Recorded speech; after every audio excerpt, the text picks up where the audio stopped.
ধূপধাৰা news আপডেটৰ দৰ্শকসকলক আমি দেখুৱাই লৈছোঁ এগৰাকী ব্যক্তিক, যিগৰাকী ব্যক্তিয়ে এডিআৰই পৰীক্ষা দিবলৈ গৈ সকলো কমন পৰিছিল। সময়ৰ অভাৱত লিখা নহ'ল। পৰীক্ষা হলৰ পৰা ওলাই আহি দুখ আৰু খঙত ফাটি পৰিছিল। এডিআৰই পৰীক্ষা দিব নোৱাৰি দুখ মনেৰে ঘৰলৈ উভতি আহিছিল এগৰাকী যুৱক আমিনুল হকে। যুৱকজনৰ ঘৰ গুৰচটকা লালঘাট বজাৰৰ কাষত। এডিআৰই পৰীক্ষা দিবলৈ নাপাই নিজকে স্বাৱলম্বী কৰাৰ ক্ষেত্ৰত এটা সঠিক সিদ্ধান্তত উপনীত হৈছিল আৰু যুৱকজনে আজি গোৱালপাৰা জিলাৰ ধূপধাৰা আৰক্ষী থানাৰ অন্তৰ্গত গুৰচটকা লালঘাট বজাৰত নিজকে স্বাৱলম্বী কৰাৰ ক্ষেত্ৰত মুকলি কৰিলে ৰাজধানী ৰেষ্টুৰেণ্ট নামেৰে এখন দোকান। দোকানখনত গ্ৰাহকৰ বাবে উপলব্ধ থাকিব চাহ কফিৰ লগতে পাব মিঠাই। আপোনালোকেও মিঠাইৰ সোৱাদ ল'বলৈ আহিব পাৰে আমিনুল হকৰ ৰাজধানী ৰেষ্টুৰেণ্টলৈ। ৰাজধানী ৰেষ্টুৰেণ্টখনৰ ফিতা কাটি শুভ উদ্বোধন কৰে মঞ্জুৰ আলম হকে। আপোনালোকৰ যদি মিঠাইৰ সোৱাদ ল'বলৈ মন আছে তেনেহ'লে আহিব পাৰে গুৰচটকা লালঘাট বজাৰস্থিত ৰাজধানী ৰেষ্টুৰেণ্টলৈ। আপোনালোকক মই এটা কথা ক'ব বিচাৰিম যে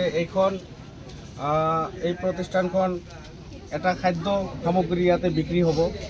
আপুনি যাতে সদায় মানে বিশুদ্ধ খাদ্য মানে স্বচ্ছ আৰু নিকা, যাতে কোনো লেতেৰা বস্তু নাথাকে, এই হিচাপত আমাৰ এই অঞ্চলবাসী ৰাইজক যাতে আপুনি যোগান ধৰিব পাৰে, আপুনি দিব পাৰে, এইখিনি আপোনাৰ ওচৰত মোৰ এইটো আহ্বান থাকিল।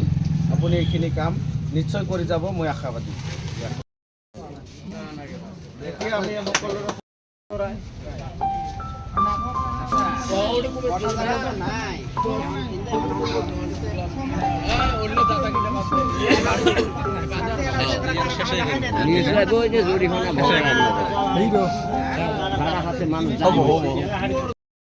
যিহেতু কেইদিনমান আগত এগৰাকী ব্যক্তি আচলতে এডিআৰই পৰীক্ষাত এক্সাম দিব গৈছিলে। আচলতে যোৱাৰ পিছত তেওঁ বিফল হৈছিলে। তাৰপিছত আচলতে আজি এনেধৰণৰ দোকান আচলতে তেওঁ মুকলি কৰিলে। আচলতে যিহেতু তেওঁ যে নিবনুৱা, এই ক্ষেত্ৰত চৰকাৰৰ কিবা আহ্বান জনাব নেকি?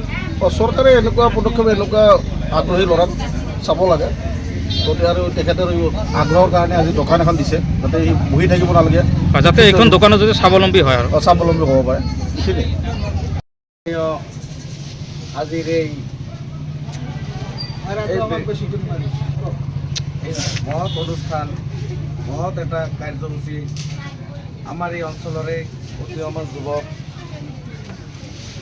আমিনুল হক, এজন শিক্ষিত ল'ৰা। আজি বহুদিনৰ পৰা তেখেত এটা ক্ষুদ্ৰ ব্যৱসায়ীৰ লগত জড়িত।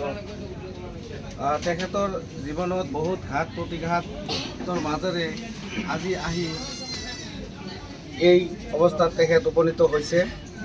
তেখেতে আজি আমাৰ এই লালঘাট বজাৰত এখনি ৰাজধানী ৰেষ্টুৰেণ্ট নামেৰে এখন ৰেষ্টুৰেণ্ট তেখেতৰ স্বত্বাধিকাৰত তেখেত উপস্থাপন কৰিবলৈ সক্ষম হৈছে। আজিৰ এই মহৎ অনুষ্ঠানত তেখেতে আমাক সকলো লোককে ইয়াত আমন্ত্ৰণ কৰাৰ কাৰণে তেখেতক আমি ধন্যবাদ জ্ঞাপন কৰিছোঁ। লগতে আজিৰ এই তেখেতৰ এই প্ৰতিষ্ঠান, তেখেতৰ এই ৰাজধানী ৰেষ্টুৰেণ্টখন আমি মুকলি কৰিবলৈ আগবাঢ়িছোঁ। মুকলি কৰি মই লগতে আমাৰ এই হুজুৰ, এই অঞ্চলৰে উলামা ইকৰাম নজমুল চাহাব তেখেতো থাকিব। আমি সকলোৱে মিলি তেখেতৰ এই প্ৰতিষ্ঠানখন মুকলি কৰিবলৈ ওলাইছোঁ। তেখেতে আমাৰ এই স্বত্বাধিকাৰী আমিনুল হকে আমাৰ মৌলানা নজমুল চাহাবক এখন ফুলাম গামোচা সম্বৰ্ধনা জনাব।